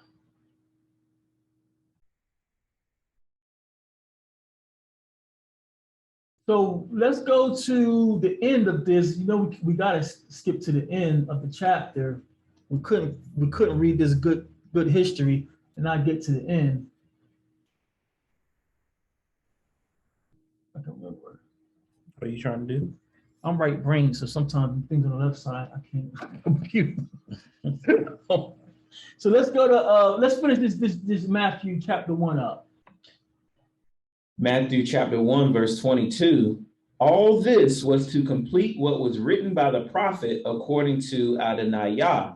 Behold, the young woman is conceiving and will bear a son, and you will call his name Emmanuel. That is God or Elohim with us, or Yah with us. Then Joseph awoke from his sleep, did according to all which the angel of Yahweh or Malach Yahweh commanded him, and took his wife. But he did not know her. He did not know her until she bore her firstborn son, and he called his name Yahweh Shai. He did not know her again? He did not know her until she bore her firstborn son. We're going to double back to those phrases and give you the Hebrewisms about knowing a woman. But the reason why this Hebrew copy of Matthew is such a strong witness for the virgin birth, because let's read this. And this is, when you're doing research, family, always be objective and research the opposition to your position. Like if you're doing a research paper on milk is healthy, well, don't just research all the pro-milk people, research the anti-milk people, and then you have to go deeper. Okay, who funded the research? That's how you be a Berean. So we're about to read that Hebrew copy of Matthew has been preserved through Shem Tov, but Shem Tov was not a Christian. So when they try to say that the virgin birth is Christian, again, you're unlearned. You make yourself sound very unlearned. The virgin birth is not Christian. Shem Tov is not a Christian. Let's read one of the haters of Shem Tov. Beware of those who present the Shem Tov version of Matthew as an accurate representation of a manuscript. Okay, beware of Shem Tov. Read on. Many believers in Messiah Yeshua are being led by unbelievers to accept an unscriptural version of pseudo-Hebrew Matthew, which was found as a part of a polemic document entitled Aban Bohan. This document was authorized by Shem Tov, an unbelieving Jewish theologian. A who? A Jewish theologian. But what kind of theologian? Jewish. And what? Theologian. Unbelieving. What does unbelieving mean, family? Don't believe in the Messiah. He doesn't believe in the Messiah. So this hater is hating on Shem Tov because he's an unbeliever of Messiah. But that makes his work even more stronger because here's a rabbinic Jew. Objective. Here's a rabbinic Jew in the 14th century. That's the 1300s. Christianity, Rome has got a grasp on the world. Christianity is solid. If there was a validated or authoritative copy of Matthew that didn't have the virgin birth, surely this Talmudist was like, listen, you Christians, y'all reading corrupted texts. Here's a Talmudist, a rabbinic Jew. I'm not sure if he's a Khazar or if he's an Israelite rabbinic Jew, but here's a Talmudist writing the virgin birth. And he writes it in Hebrew, where you translate it in English, it's direct that Joseph didn't know Mary. So if I'm a rabbinic Jew who don't like Messiah, I'm definitely not going to put that in my translation. Does that make sense? So the fact that this rabbinic Jew put the virgin birth in his copy of Matthew, it's a strong witness. It's a strong witness for Matthew. So undermining the virgin birth as Christian without veritable manuscripts to validate the claim is irresponsible. Just because you're saying the virgin birth is Christian, meaning Roman, and you don't have no text to verify that, is irresponsible and it's immature, family. It's immature. So, okay, well, let's be objective, because the Torah Group, Just Give Me Book, is not about pushing our doctrine. It's not about you believing on my position. That's not what it's about. If you got witnesses pro Joseph, please, if you're willing, if you're civil, if you know how to present your case, listen, because I'm not embarrassed to change my position again. I'm a slave. So if I miss something, if you got some ancient documents, bring them out. It's for the nation. It's no slight. It's no embarrassment. I just found out a book I've been pushing for 2 years. I got to put it on the shelf and get some more research, because the critics is saying that the resource is garbage. And you think I'm embarrassed? No, I didn't know. So I'm not embarrassed to change my position again. But to be objective, let's say that this so-called Evianite gospel of Matthew is really valid and the virgin birth story is not really authentic, and that Christians added it to Matthew years later. What about Luke? Because Luke got the same story in Luke. Let's go to Luke chapter 1. All you got to do is ask questions. With Israelites or Christians, just keep asking questions, and you'll start seeing Israelites as well, like Christians do, just keep trying to give you commentary. Stop with your pride. Give me some text to read. But when they can't give you text, that's when they start asking you logical questions, like the Christians do. So you really think a seed came from a spirit? Don't give me all these logical questions. Give me text to read, and they can't do it. Luke 1:34.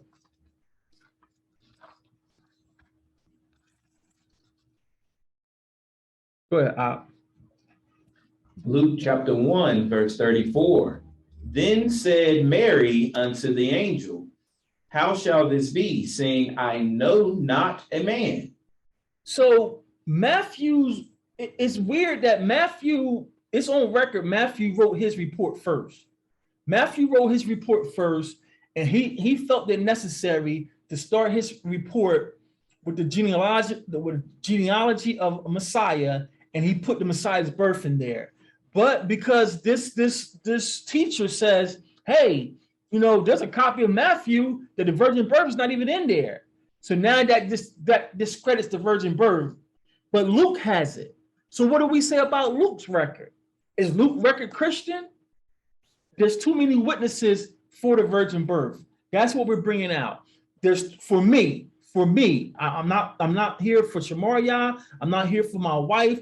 For me, there's too many witnesses supporting the virgin birth versus pro-Joseph. There's no witnesses pro-Joseph that suits my liking for me to switch my stance.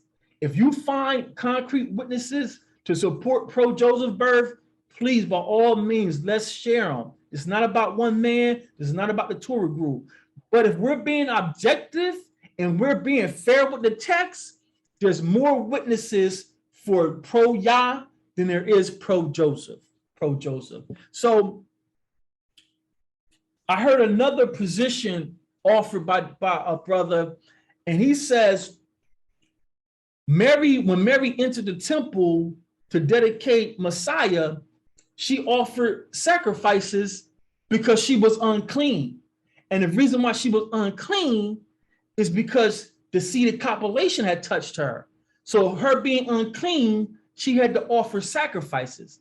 And I'm watching this like, are you serious? This brother is smooth and polished, and he's one of the Hebrew all-stars. And he says that Mary offering sacrifices in the temple proves that it's not a virgin birth because she's offering sacrifices because she's unclean because the seed of copulation has touched her and Joseph. Let's go and read the report why she's offering sacrifices inside the temple. Let's go to Luke 2. I think we're going to stop here. Let's go to Luke 2 and 21. Luke 2 and 21. Luke chapter 2, verse 21.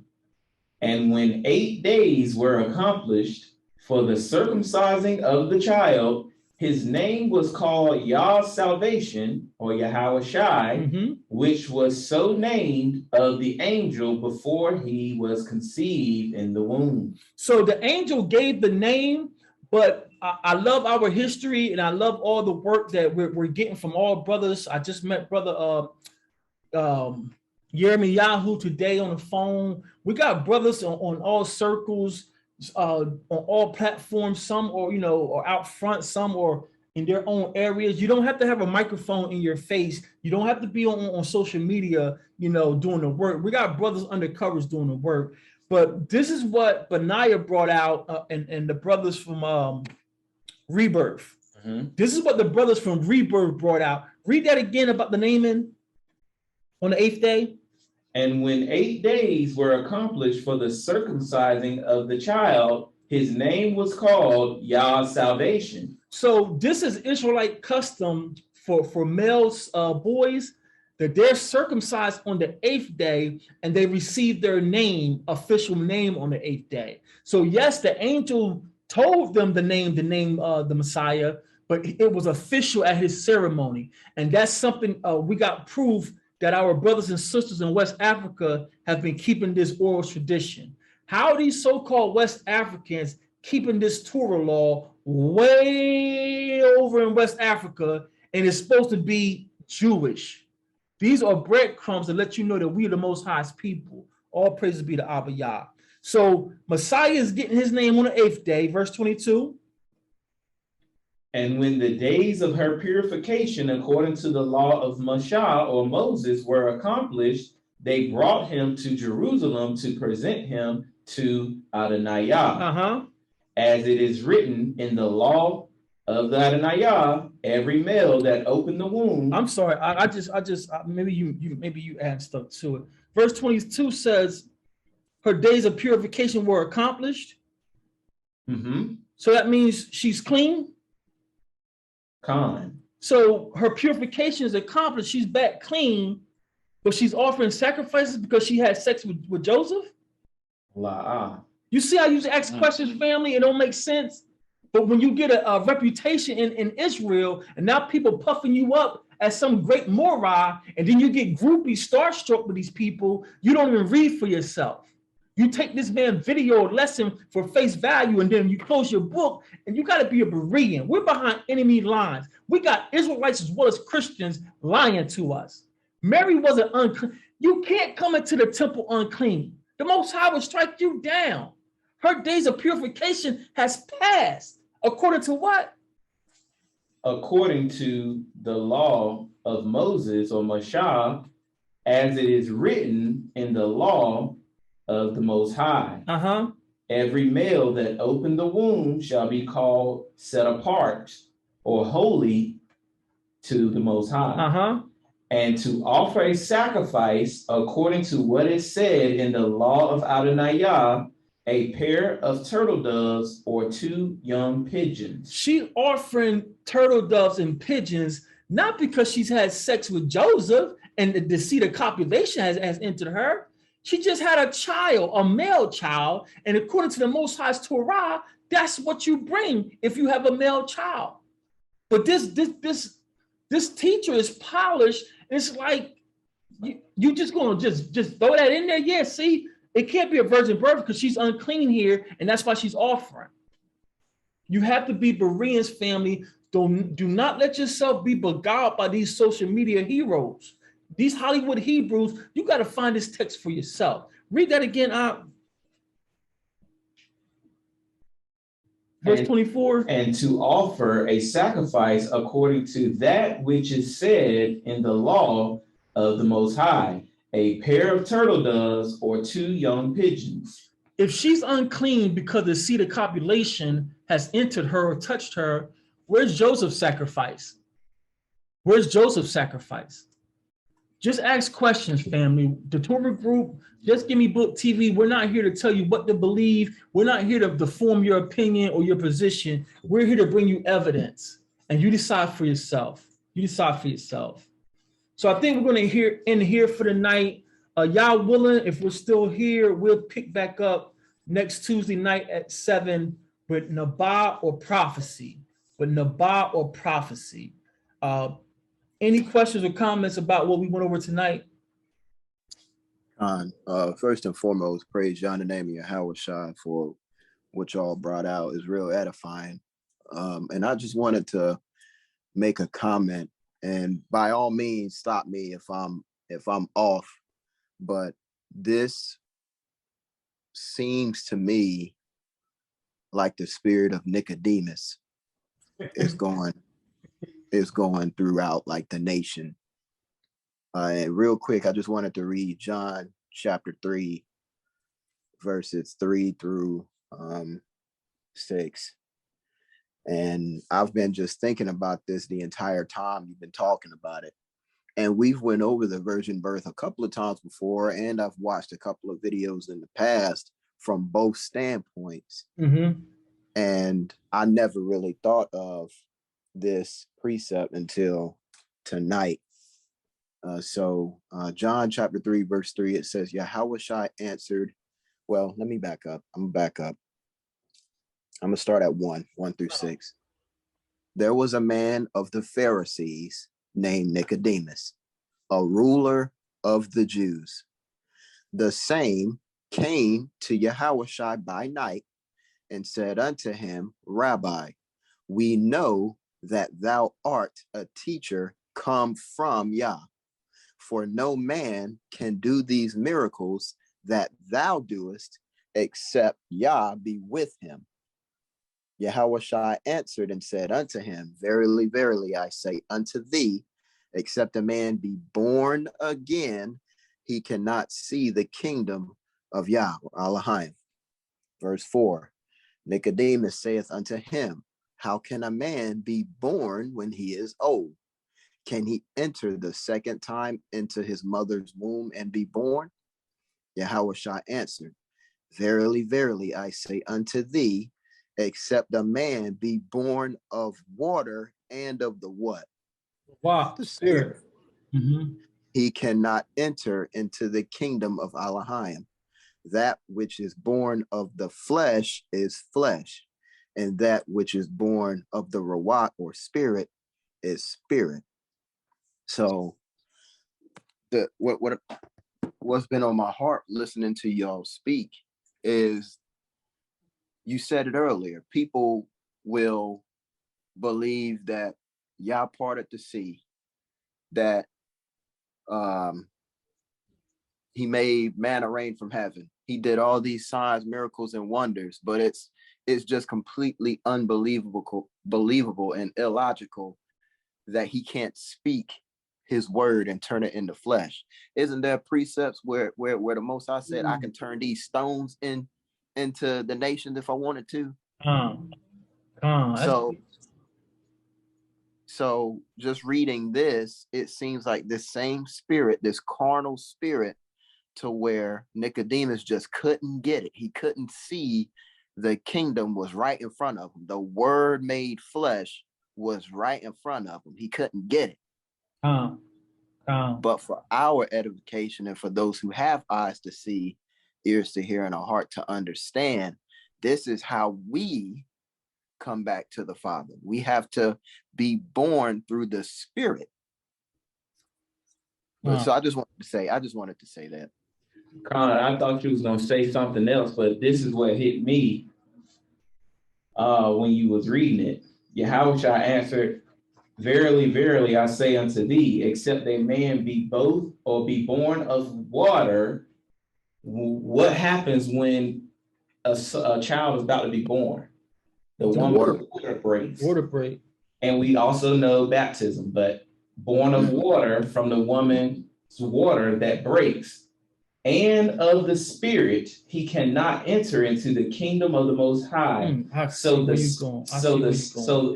Most High through the Spirit allowed, or I'm gonna just say allowed Yahushua from the Spirit to come from the spirit realm to be born of water. Wow, I never caught that. The woman. Enter into the kingdom of the Most High. That which is born of flesh is flesh. His flesh did what? Died.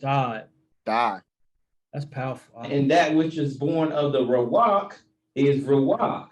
So when you read that, the Shemariah kicked in, and that's what I got out of that. I never saw that.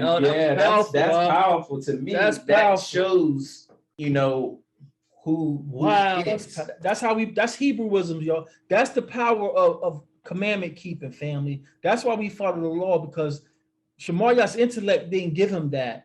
As Nariah was reading, the Most High gave him that through Yahushua. That's why we keep this law. I never put that together. That's powerful. All praise be to Abba Yah. Hallelujah. Hallelujah. That was great. That's the way we do it. I love that. Man, that's powerful. That's powerful. Anybody else got anything?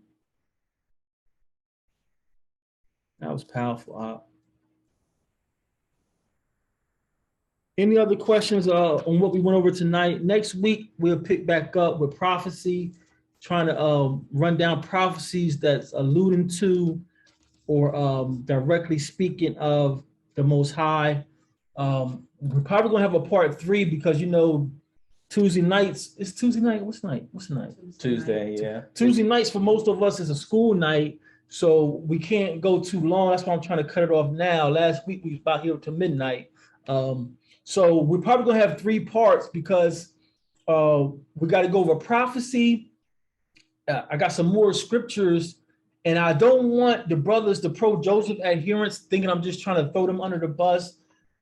It's not an easy topic, and some of these pro-Joseph adherents have some great precepts that it seems like it is alluding to a physical birth from Messiah. So I don't want to give the impressions that we're just bashing pro-Joseph and they're ridiculous. We don't want to reverse discriminate, if that's a thing. I want to be objective and fair and not condescend, but I'm just really, you see my passion for those who present their case like it's law. Those who are innocently or just presenting their case, I have no right with you. But a lot of these brothers, and a lot of them got big followings, they present their case with so much conviction and so much condemnation that it's like you scared to question them. If you're sitting under a teacher, any kind of ministry, You should have the relationship. You should feel free and open to ask that teacher anything. And just like in K through 12 and university, if everyone inside the assembly gets it and you don't, hey, raise your hand. Hey, I don't get it. Can you give me some more? And if he has the nation at heart, if he's really trying to work for Messiah, he will be patient with you and try to give you some concrete witnesses to validate the position he's presenting. Or you may need one-on-one, but that should be man on man. It should be no man on woman. So don't just, let these teachers ram their positions down your throat and you don't ask them questions, or you're so intimidated you can't ask them questions. That's not what should be going on in anybody's assembly. So by all means, if you have any questions, feel free to ask. You can email your questions to justgivemebooktv@gmail.com, or you can send them to our regular email at TorahGroup12 @gmail.com. We don't know it all. We're building and learning. Just like you just seen here on live, Just Give Me Book. Shamaria just got what they call it in church. You just got a manifestation, revelation right here on live. Just Give Me Book. He just got a revelation from Nariah reading a verse. Sis Jazz, you got a question? Yeah, I feel like I understood what he said. I just wanted to know if he could repeat again the revelation that he got from John 3, where he broke it down. Yeah, John 3, it says, "Verily, verily, I say unto Well, where thee." you at? What verse you at? John chapter 3, verse 5. Yahushua answered, "Verily, verily, I say unto thee, except a man be born of the water," and I was saying that, and of the Spirit, and I was saying that the Most High allowed Yahushua to come from the spirit realm in the Shemayim, or the heaven, and be born of water through a woman. And it says, unless he's born of both water and the Spirit, he cannot enter into the kingdom of the Most High. Then that which is born of flesh is flesh. His flesh he was killed. His flesh died. And that which is born of the Spirit is spirit. And it also hit me while he was talking. There's two kingdoms that's coming. There's Yahushua's kingdom, and then after his kingdom for 1,000 years, there's the Father's kingdom, the eternal kingdom. In the Father's kingdom, everyone will have glorified bodies. So that is the spirit body. The flesh will be destroyed. It will be dead. So again, what he's saying here, except a man be born of water and of spirit, he cannot enter into the kingdom of the Most High. So to me, that's like one of those manifold prophecies. Two for one, dual prophecy. Right. So the symbolic being born of water obviously is the baptism. And then the spirit is the circumcision of the heart. So it all ties into going back to the eternal rest with the Most High. We must be born again, and flesh, which is born of sin, can't dwell with the Most High. You said something about the baptism of the water breaking of the. Yeah, I said that through a woman, the water being born through the woman. Mm-hmm. And if I can just add on to that for you, Jazz, just to further edify what Shamaria just said, in a sense, even though we are of the belief that this was a physical thing that happened, in a sense, you can look at it prophetically regarding us being born again by the water baptism, like Shamaria said, and of the Spirit, because we know that the law is spiritual. So by us keeping the law, we come back to the Father through the blood of Yahushua, which is also water in a sense. So I don't want to go too deep into it, but if you are familiar with the book of Corinthians, Sister Jasmine, this is what was being talked about in the book of 1 Corinthians chapter 15, verses 51 through 54. And I don't know if we have time to read it, but I just wanted to say that so we can all go back and look at that for ourselves. Yeah, we got time. Are you good? You good? Yeah, I can read it. So yeah, just 51 through 54, Shamaria, and then just elaborate on what you were talking about regarding the Father's kingdom. 1 Corinthians chapter 15, verse 50.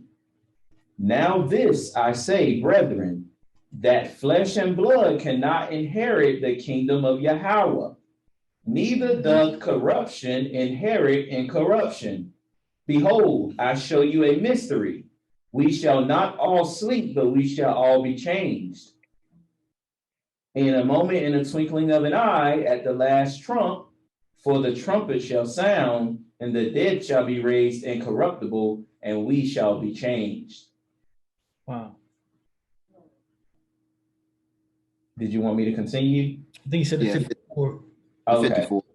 For this corruptible must put on incorruption, and this mortal flesh must put on immortality. So when this corruptible shall have put on incorruption, spirit, and this mortal shall have put on immortality, then shall be brought to pass the saying that is written, death is swallowed up in victory. Hallelujah. So in the, just to wrap this all up and tie it back in to Hamashiach or Messiah in the book of Proverbs, I think it's the book of Proverbs, it's saying, don't forget the law, don't forget the precepts, because it is your life. So by us keeping the commandments, which is spiritual, which is incorruptible, it's like we're putting on a clean garment without spot or blemish. So when the corruptible perishes, we'll be incorruptible because we live by the Most High's word, which is life and not death. That's perfect, because the law, like you said, is spirit. So being born of water and spirit, when you read Jubilees, it's telling you that these laws are ordinances that's kept in heaven. So in order for you to reside with the heavenly one, you must do what they do. And that, I'm gonna go on a tangent, so I'm gonna stop right there, but that just makes so much sense. I wanted to bring something out while we're here. Jazz, did that answer your question, Jazz? Hallelujah. Yes, it did. And Hamashiach is the fulfillment of Torah, walking flesh as well. So it all ties together. Thank you, the water. Hallelujah. I want to touch on something since we're here, because I know the Christians use this a lot. And let's go down to verse 56. For 1 Corinthians 15 and 56. Can you read that? 1 Corinthians 15, verse 56. The sting of death is sin, and the strength of sin is the law. So this has been lost in translation. They done translate this from Hebrew to Greek, and the Christians are going to read this like, see, law keeps sin going. It's saying law is the strength of sin. And if you look this up in the lexicon, the Greek word really doesn't do justice to the Hebrew word. You got to keep trying to put this back into the Hebrew, because what this is doing here, Paul is, I hate to use their Greek terms, but we're raised in their educational system. This is a juxtaposition he's giving you.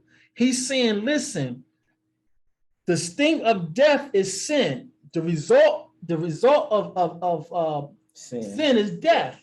Then he says, the strength of sin is the law. That's not what he's not saying in the Greco mind, that the law keeps sin going. If you put it back in Hebrew context, the strength of sin is the law. He's saying to keep sin contained. The girdle of sin is the law. Mm-hmm. You see how we got to come back to our culture and extract this from this Greek mess? Because you got pastors with seminary certificates running to this verse saying Y'all trying to keep the law, and Paul, it's in the Bible. The Bible says it's in the Bible that the law is the strength of sin. No, put it back in Hebrew terms, it's telling us to control sin or the restraint. The seatbelt of sin is the Torah. It's the Torah. And that makes sense, because if you take it any other way, now you're going to create a contradiction. No contradiction is there, but you will create one, because all throughout the whole rest of the text is telling you that the law is good. So they would say you have to throw out Psalms 119 if you're going to take that position that Christians have been taught to take. So I just wanted to say, yeah, that makes more sense. All praises. Hallelujah. Hallelujah. That's all we got for tonight, family. We don't want to be too long. I know it's still a school night. I got to get up in the morning and get back to the grind. But I don't want to rush you. Any other questions, comments, or concerns about what we went over? Abaja, I was just going to add another precept. I don't know if you all had mentioned it, but it's in John 19, verse 34. I know you always in 30. Yes. I don't think we touched it. Yeah, it's just testifying to the water and the blood. It was actually a scripture where Yahweh, when he got pierced, blood and water flowed from his side. You got it up. Which verse? I think it's 34. John 19:34. John chapter 19, verse 34. But one of the soldiers with a spear pierced his side, and forthwith came there out blood and water. And it bare record, and the record is true, and he knoweth that he saith true, that ye might believe. And that makes that top. Go ahead, Marta. Did you have something about that before? I was just bringing out the precept to add to what you all were talking about being baptized with the water, being saved by the blood of Yahweh, because that scripture always puzzled me. But when you all were talking about being baptized with the water and then it's blood, because when he got pierced, blood and water came out. So usually when somebody get pierced, I don't know, but I don't usually think blood and water actually comes out of a person when they get, stabbed or what have you. So, and that was a great precept, because that's confirmation that the body must die. The body's about to die, so it's giving up the water and the blood that's in it. His body is dying, but his ruach is not dying. Mm-hmm. So that was a great tie-in. Great tie-in. All praises. Anything else? Anyone else?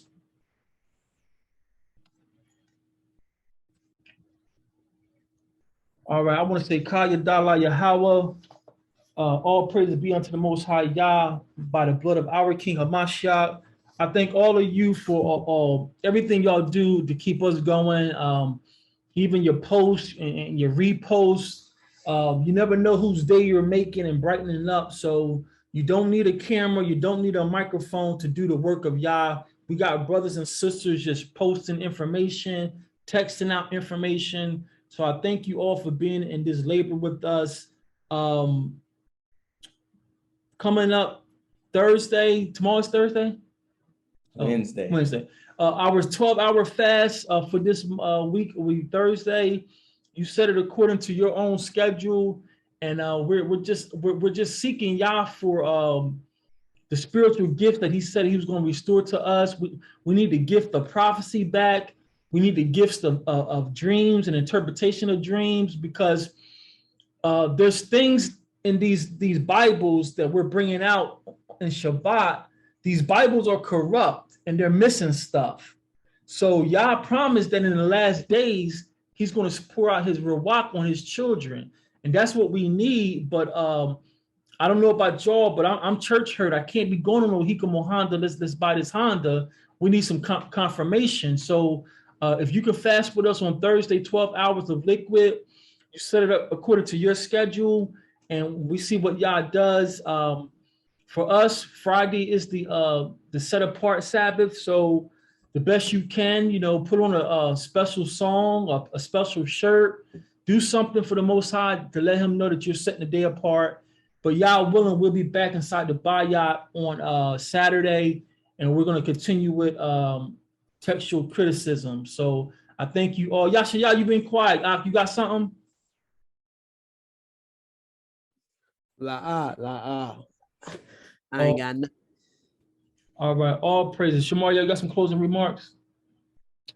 I just want to thank you all for the presentation and the comments, because those comments and those scriptures, you know, always bring more revelation. The Most High uses you guys and uses all of us. So I definitely, I learn something, and I always get excited when I learn something new. So I was edified for sure. And I want to thank the Most High and give him glory and honor in the name of his son, Yahweh Shai. So Kabah, Kabah, Kabah, like Yahweh, Bahasham, Hamashiach, wa Malak Yahweh Shai. And thank you to the Mashapach and Shalom. Shalom, family. We love you all. What about the rap? The water. Is the Bible even true? What happened to the Israelites?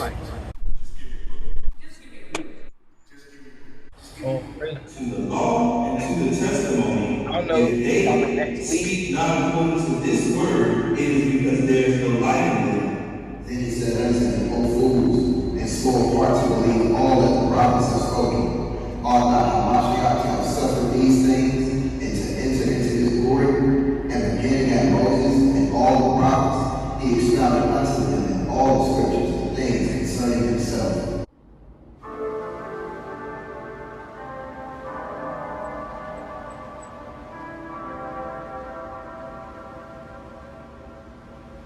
Go ahead. I